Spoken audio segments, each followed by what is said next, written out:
Civil code को लेकर आज भारत में चर्चाएं चल रही हैं कि इसे लागू होना चाहिए कि नहीं होना चाहिए। और यूनिफॉर्म सिविल कोड भारत के संविधान के आर्टिकल 44 का एक पार्ट है, जो कि आर्टिकल 44 में मेंशन है, जो कि डीपीएसपी का एक पार्ट है। राज्य का एक कर्तव्य है कि वो इस कानून को लागू करे। और भारत के संविधान में सबसे पहला राज्य उत्तराखंड से पहले गोवा में ही यूनिफॉर्म सिविल कोड लागू था। और यूनिफॉर्म सिविल कोड गोवा के बाद उत्तराखंड में भारत का दूसरा राज्य बना। और यूनिफॉर्म सिविल कोड जब आप कह सकते हैं कि पुर्तगालियों से ही हमने ये विचारधारा ली। और जब हमारा संविधान बन रहा था तो उस समय कानून मंत्री डॉक्टर भीमराव अम्बेडकर थे। और भीमराव अम्बेडकर ने प्रस्ताव रखा था कि यूनिफॉर्म सिविल कोड आने वाली सरकार इसे लागू करेगी, और नेहरू सरकार ने इस बात को माना था कि हम लागू करेंगे। इसलिए भीमराव अम्बेडकर उसमें कानून मंत्री बने। और जब असेंबली में डिबेट हुई तो पहला मुद्दा भीमराव अम्बेडकर ने यही उठाया कि यूनिफॉर्म सिविल कोड लागू कब होगा। तो इस बात पे कोई चर्चाएं नहीं दी गई। तो यूनिफॉर्म सिविल कोड लागू ना होने की वजह से भीमराव अम्बेडकर ने कानून मंत्री के पद से अपना इस्तीफा दे दिया था, क्योंकि भारत में समानता का अधिकार क्यों ना हो। यूनिफॉर्म सिविल कोड एक भारत के सभी मजहब, सभी व्यक्तियों, सभी धर्म, जाति, समुदाय के लोगों का एक समान अधिकार है कि सभी को संपत्ति का बराबर, कि सभी के संपत्ति के लिए एक नियमावली हो, एक ही कानून हो, शादी के लिए एक कानून हो, तलाक के लिए एक कानून हो। और जब पूरे भारत के लिए कानून होगा तो भारत एक अखंड भारत होगा। तो भारत को क्यों उस यूनिफॉर्म सिविल कोड लागू नहीं होना चाहिए? तो इसलिए एक महिलाओं के सम्मान होना चाहिए। महिलाओं की दुर्दशा क्या थी आज़ादी से पहले, उसमें जो असमानता थी, उस असमानता की पूर्ति के लिए यूनिफॉर्म सिविल कोड लागू करना जरूरी था। ऐसा मानना भीमराव अम्बेडकर का था।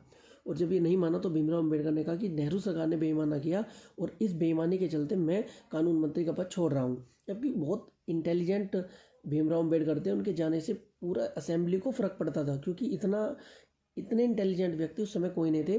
दूसरे नंबर पे BN राव आ सकते हैं, थे भी वे।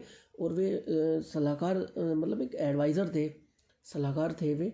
और एडवाइज़र भी कोई हल्का नहीं होता। तो इसलिए भीमराव अम्बेडकर और BN राव दोनों ही बहुत इंटेलिजेंट लोग थे। और इनके बिना असेंबली ख़त्म थी, जो कि बहुत उन्हें कुछ भी नहीं आता था। और उसके बाद जब खत्म नहीं हुआ तो कह सकते हैं कि पहली पंचवर्षीय योजना में नेहरू जी लागू नहीं कर पाए, क्योंकि भारत की कंडीशन ऐसी थी कि ना तो भारत के पास आर्थिक स्थिति अच्छी थी, ना ही एक राजनीतिक पावर थी। भारत में पहली बार 16 साल प्रधानमंत्री नेहरू जी रहे। या दूसरी योजना, तीसरी योजना में UCC लागू किया जा सकता था, लेकिन बाद में भी नेहरू जी ने कहा कि आने वाले प्रधानमंत्री से आशा करता हूँ कि इसे लागू करें, ये भारत के लिए बहुत ज़रूरी है। लेकिन इंदिरा गांधी ने एक सेकुलर शब्द जोड़ के इस देश के संविधान को ही पलट दिया था। लेकिन मौजूदा में आज भी ये डिबेट है कि भारत एक धर्मनिरपेक्ष कंट्री है कि पंथ निरपेक्ष। लेकिन मौजूदा गवर्नमेंट का एक साफ कहना है कि भारत एक सेकुलर कंट्री नहीं है, भारत एक पंथ निरपेक्ष है। किसी पंथ पे चलने वाला एक राज्य है, एक देश है, उसी से ही भारत एक पंथ निरपेक्ष है, ना कि धर्मनिरपेक्ष।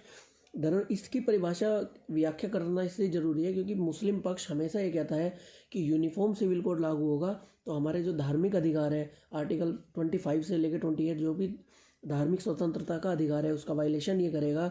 और भारत एक धर्मनिरपेक्ष है, हम अपने धर्म के हिसाब से जी सकते हैं, तो इसका ही वायलेशन करेगा। तो इसलिए भारत में ये डेफिनेशन कर देना चाहिए कि भारत एक धर्मनिरपेक्ष नहीं है। केशवानंद बनाम भारती मामले में भी 1973 में सुप्रीम कोर्ट ने यूनिफॉर्म सिविल कोड को लेकर अपनी टिप्पणी दी थी।